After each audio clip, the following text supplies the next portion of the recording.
Hi, in this video today I'm going to show you what you can do on your Nespresso machines if there's no coffee coming out of them. So maybe you've taken them out of storage or you've fully cleaned them through and they've developed an airlock.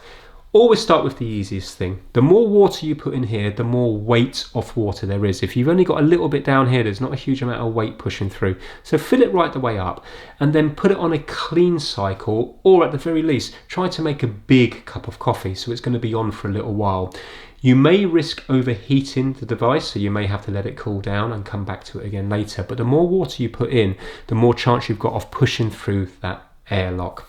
Now, if that doesn't work, there is ways that you can fix it. I did this one by using a Ziploc bag. These are both working at the moment, so we're just going to try to visually show you what to do. But you have to do this when the machine's on, so that hopefully you're forcing the water into the pump, and then the pump can start working, well, start pushing the water through to clear the airlock through the system. So in this video, we're going to be using a balloon, and hopefully you'll be able to see the difference between the weight of water on it on its own and when we use a balloon. So let me get the camera set up to visually show you what's going on.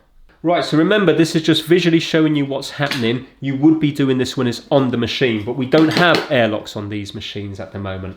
So we're going to mimic this being on the machine by using a chopstick. And when you press the valve in at the bottom, this is what the normal weight of water is like.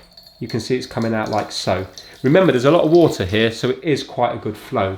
But watch it increase when we use the balloon. So I'm going to blow up the balloon, and I'm just going to let out the air bit by bit until it makes a good seal up the top, like so. And now I'm going to push down. Can you see how much faster is coming out? Look at the whiff of it, just from putting pressure down on that balloon. And the good thing is, it will work for other sizes as well. So for example, even awkward sizes like this, you can put it in and then blow up the balloon.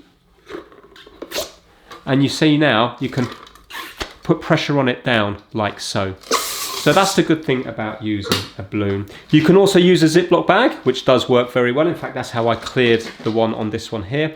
And I've seen people use bubble straws as well. I didn't have a bubble straw, but I had this straw. So what I did is I heated it up and I used a Sharpie just to make it wider at the bottom. And as long as it's wide enough to go over the seal there, I've seen some people fix it by blowing into it as well, because you're blowing water through. So that's it, a nice easy way, little workaround to get the airlocks out of your Nespresso machines. If you've got other techniques that have worked, please put them down in the comments below, because you'll help other people out. Thanks for watching.